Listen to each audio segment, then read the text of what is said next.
చూస్తుంటేనే నోరూరిపోతుంది కదా. ముక్క గట్టి పడకుండా 2-3 నెలల పాటు నిల్వ ఉండే చికెన్ పచ్చడి పక్కా కొలతలతో ఎలా చేసుకోవాలో ఈరోజు మనం చూసేద్దాం. టేస్ట్ అయితే చాలా బాగుంటుంది. ఫస్ట్ టైం చేసుకునే వాళ్ళు కూడా పర్ఫెక్ట్గా సింపుల్గా ఎలా చేసుకోవాలో ఈరోజు మనం చూసేద్దాం. దీనికోసం ముందుగా 1 కేజీ వరకు చికెన్ తీసుకోండి. బోన్స్తో ఉంటే ఈ టేస్ట్ అయితే ఇంకా బాగుంటుంది. దీన్ని శుభ్రం చేసుకొని దాంట్లో 1 స్పూన్ ఉప్పు, పసుపు వేసి బాగా కలుపుకొని తర్వాత నీరు మొత్తం ఆవిరి అయ్యేంత వరకు చికెన్ని ఉడకబెట్టుకొని ఒక ప్లేట్లో తీసి పక్కన పెట్టుకోండి. ఇప్పుడు మసాలా కోసం దాల్చిన చెక్క, జీలకర్ర, ధనియాలు, ఇలాచి, గసగసాలు, సోంపు, లవంగాలు, మిరియాలు నేను చూపినట్లు తీసుకొని వీటిని బాగా ప్యాన్లో ఫ్రై చేసుకొని మిక్సీ పట్టుకోండి. ఇప్పుడు ప్యాన్లో 2 కప్పుల వరకు నూనెను తీసుకుని దాంట్లోనే ఉడికించిన చికెన్ వేసి ఫ్రై చేసుకోవాలి.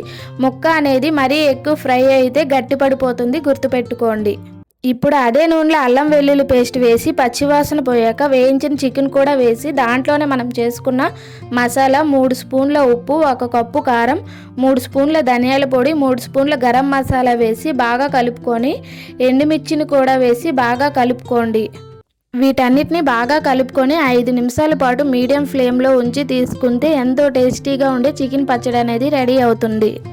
ఈ చికెన్ పచ్చడి అనేది చల్లారినాక చివరిలో 3 నిమ్మకాయలని దాంట్లో పిండుకొని 2 రోజుల పాటు అలా ఉంచి 3వ రోజు తీసుకుంటే ఎంతో టేస్టీగా ఉండే చికెన్ పచ్చడి అనేది రెడీ అయినట్లే.